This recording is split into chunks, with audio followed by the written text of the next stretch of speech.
Hello everyone, this is John again from Swift Sensors, and in this video we'll be showing you how to configure your thresholds and notifications in the Swift Sensors console. Thresholds and notifications are some of the most powerful features of the console. However, it's important that you understand how these concepts work and you have the settings configured correctly to avoid potential problems. First, let's review some of the concepts at a high level. You can think of thresholds as the levels at which you'll have a notification sent to a user. You can set high or low thresholds, as well as a warning level or a critical level. You can also set thresholds to any number of measurements. For example, if you have 10 different walk-in coolers you're configuring, you don't have to set 10 different warning levels for each. You can set a single threshold and assign it to all 10, which can be a big time saver. In addition, you can set a delay period to prevent unnecessary notifications. So again, with the walk-in cooler example, if your levels are set such that when someone opens the door and the temperature rises slightly, you don't want to get a notification for that. So you can set a delay to make sure the temperature stays above that level for a certain period of time before you get a notification. The notifications itself are where you assign users to receive a message once that threshold level is crossed. And you can also define how they receive that message through email or SMS text or a phone call. Again, you can assign a single notification to multiple thresholds. So you may be monitoring walk-in coolers as well as voltage levels and, doors or water on the ground sensors. You can set up a single notification to inform the manager whenever any of those threshold levels are breached. And you can assign different notifications to the different levels. So for example, if the temperature goes above the warning level, you can send a message to the manager of the store. If it continues to rise and goes above critical levels, you can send a message to a maintenance team or a service company that may be on call to address these issues. And finally, you can set a silent period to block notifications from being sent. For example, if you have a certain time of the week when you know that a vendor may be restocking your coolers and they're going to be constantly going in and out of the freezers or coolers, you can block that time period so that you don't get unnecessary notifications. Let's take a closer look at how you configure these settings in the console. And let's start by talking about an example. In this case, we'll be monitoring a walk-in cooler with an ideal temperature of 35 to 38 degrees. We will then define a warning level of 40 degrees. Anytime the temperature goes above 40, we want to know about it. And then we'll set an additional threshold of critical level of 45 degrees, which we'll definitely want to know about when the temperature goes above that. In the console, you start by creating a threshold, and you can see you can give it a name and description and assign it to a temperature measurement in your settings. And in this case, we're only concerned about if the temperature gets warm or above ideal operating procedures. So you can see that our warning level is at 40 and our critical level is at 45. Notice that for other measurements, you may want to keep it within a window or envelope, and you can also set low warning and critical levels as well as high.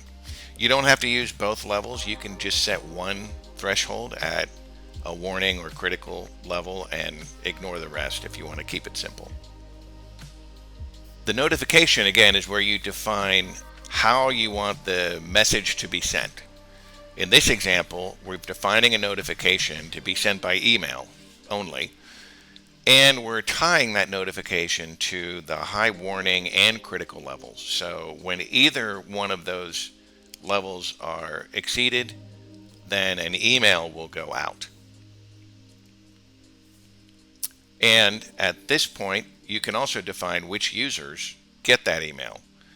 You can see in this example, we've got a school maintenance team and a district-wide maintenance team that will receive these notifications.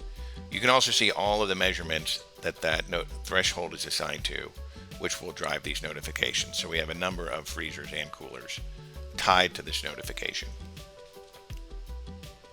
Let's walk through some scenarios to make sure you understand how this is all supposed to work. So in this case, we're looking at warning and critical levels for a walk-in cooler. Let's walk through the scenario where the cooler loses power. Maybe the power goes out because of a storm in the middle of the night and the temperature starts to rise. Once that warning level is exceeded, a threshold or a notification is sent. Again, the temperature continues to rise. Once it passes the critical level, again, a notification is sent based on your settings. And once the power is restored and the temperature starts to go back down in this threshold, you can also set a back to normal notification. In this case, telling you or the user involved that everything's okay, the power's been restored, and your temperature is back within normal operating levels. Now let's take a look at some of the challenges you may run into if you configure these settings incorrectly. A classic example of this, if you set a threshold level a little too closely to the normal operating procedure or a normal operating temperature. In this case, you might get a number of false alarms based on the temperature oscillating around that warning level. So let's, again, in this scenario, let's say the temperature starts to rise because someone opened the door. Once you cross that temperature level, you may get a notification if you've got it configured without a delay. Then as they close the door, the temperature comes back down, and this pattern can repeat multiple times. Now the challenge here is that not only that you're getting too many notifications, but this tends to create a perspective of the user that these notifications are not important because they're routine cases when people are opening and closing doors, which can be a really bad situation when you actually get a problem with your cooler. The way to solve this is to set your thresholds a little further away from the normal operating temperature, obviously, but also using the delay feature. So in this case, we can set a delay of 30 minutes, or you can set it whatever you want, whatever level, time period. But in this case, with the refrigerator or cooler, we're only concerned if the temperature is above this threshold level for more than 30 minutes. Once that level is breached, the 30-minute timer is started.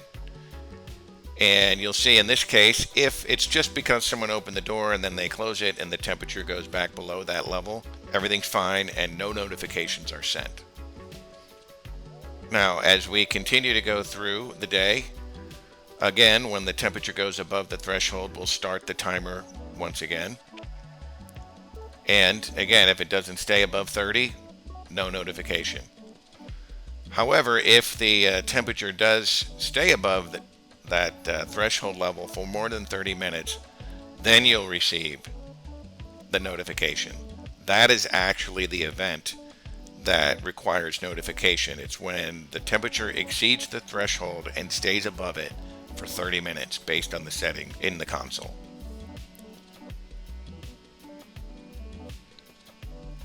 And then finally, as I mentioned, you can reuse these notifications and thresholds across all of your measurements. So you may have multiple coolers. You only need to set these things up once, and then you can apply all of that across all of your coolers.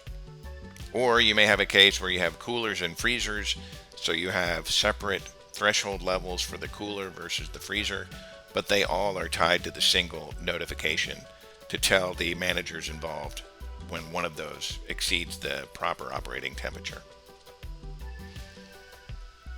Okay, so you can see now that we're once again in the demo account, and let's go into our facility monitoring account again, sub-account.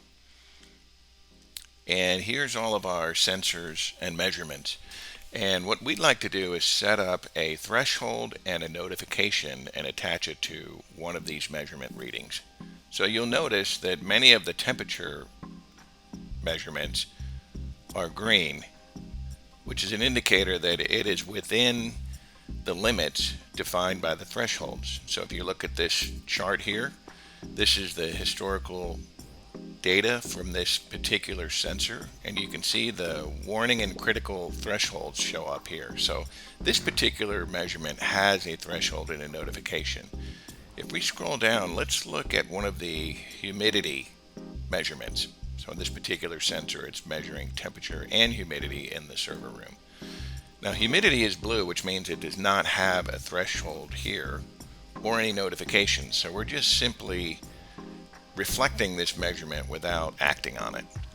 Now if I were to select from existing thresholds, you'll notice here that actually we don't have any threshold settings defined for humidity measurements. So I'm going to create a new one by going up into the thresholds menu, and I can hit this plus sign to create a new threshold. And we'll call this humidity threshold. And I can select the type of measurement. So these are all the measurements that are active in this particular sub-account. And I will choose just a single threshold of 50% humidity. And now, from the same screen, I can bring up all of the sensor measurements that are measuring humidity and choose which ones I'd like to evaluate against this 50% threshold. So here I can choose as many as I want. In this case, I'll select all of them so that with one threshold setting, I can apply it to as many measurements as I need. And they immediately turn green because they are all, as you can see, below 50%. So now if I go back to the list, I can select one of my humidity measurements, and you can see that it's got a threshold assigned, but I don't have any notifications. And I can choose to select any of these notifications that currently exist, but I'm going to go ahead and create a new one as well, just to take you through that process. So I can select notifications, choose new from the plus sign, and we'll call this the server humidity notification. And now here's where I define how I want to notify people. In this case, we can choose one or multiple of these delivery mechanisms: email, text, or phone. And I have it enabled. And for this particular measurement, I can choose, do I want to trigger a notification when it crosses the high, critical warning, or even back to normal. So I may want to get notified when any of my measurements that go out of spec return back to their normal levels. The other setting here, which is pretty important, is the delay. So I can choose to wait a certain amount of time. In this case, I set 30 minutes. If the humidity stays above the level for 30 minutes, then I'll get a notification. You don't have to set something here, but for slow changing measurements, it's a good idea to have a little bit of delay so you don't have multiple notifications when, say, someone is opening a door to a refrigerator. That may be a false positive that you can avoid. Now, in this case, I've defined the notification, but I need to also define who will get that notification. And so I can choose from the users that I've already set up. And in this case, the servers are part of the technical data center. And I need to define which measurements these apply to. So again, I will look at the humidity and I'll select these humidity measurements.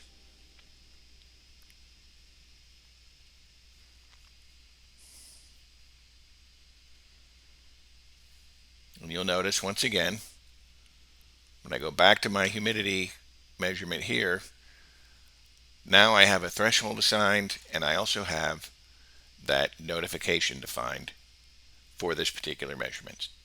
So, in summary, creating thresholds define the limits that your measurements will be compared against, and when they cross those limits, a notification will send a message to the appropriate users. Thanks for watching.